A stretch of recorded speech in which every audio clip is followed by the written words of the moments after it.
Hi, and welcome to another episode of Hey, What Do You Know? My name is Kathy Church. I'm a wildlife interpretive specialist with the Wildlife Resources Division, and today's topic is the gray fox. Now, I'm sure you're wondering, why talk about the gray fox and not the red fox? I mean, he's the more iconic fox, he's the one that we see more often, but quite simply, he's not native to Georgia. The gray fox is native. And when we say native, what we mean is that animal originally comes from that area.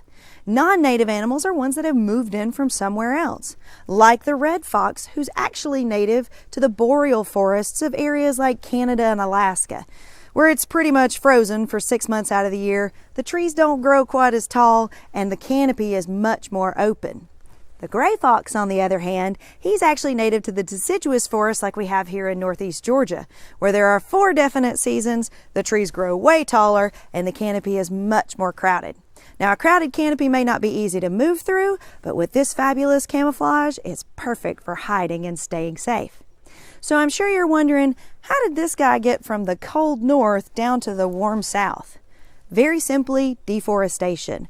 By taking trees out of the deciduous forest for things like farms and buildings and houses and all that kind of stuff, we open it up and make it more like the boreal forest, the red fox's native home, so he could just move right in. But what if you see a fox? How do you actually tell the difference between the fox or tell which fox you actually saw?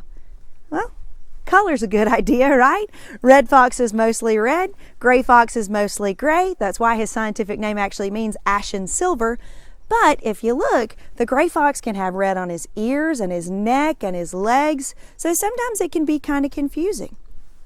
There are other things you can look for, like a red fox is always going to be wearing black stockings on all 4 legs. The gray fox doesn't have that. If you can look really close, the pupils of a red fox are like a cat's. They're vertical, kind of slit-like pupils. But for the gray fox, their pupils are more oval, not quite like a cat's. Even their skeletons are different. If you ever find the skull of a fox, you can tell which one is which by the temporal lines or the ridges on the top of his head. The ridges on the top of a red fox's head make a V. The ridges on the top of the gray fox's head make a U. This actually helps to keep their scientific names separate, because if you find the skull of a red fox with a V, his scientific name is Vulpes vulpes. If you find the skull of a gray fox with a U, his scientific name is Urocyon cinerio argentis. That's a mouthful. But most of the time when you see a fox, all you get to see is just a glimpse as that animal runs right off into the woods. Still not a problem. Just look at his tail, because a red fox's tail is always going to have a white little tip, and the gray fox's tail is always going to have a black little tip. No problem. But now, what makes this guy so cool?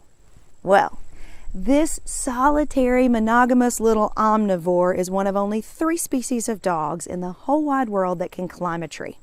Along with the raccoon dog and the New Guinea singing dog, these guys can climb vertically straight up for food or shelter or whatever they may need. And when I say straight up, I mean straight up. These guys can climb 60 feet straight up a tree, no problem. And they can do it because they've got flexible paws, and their semi-retractable curved little claws can just dig in and carry them wherever they need to go. They are even known to den or build their homes 30 feet up.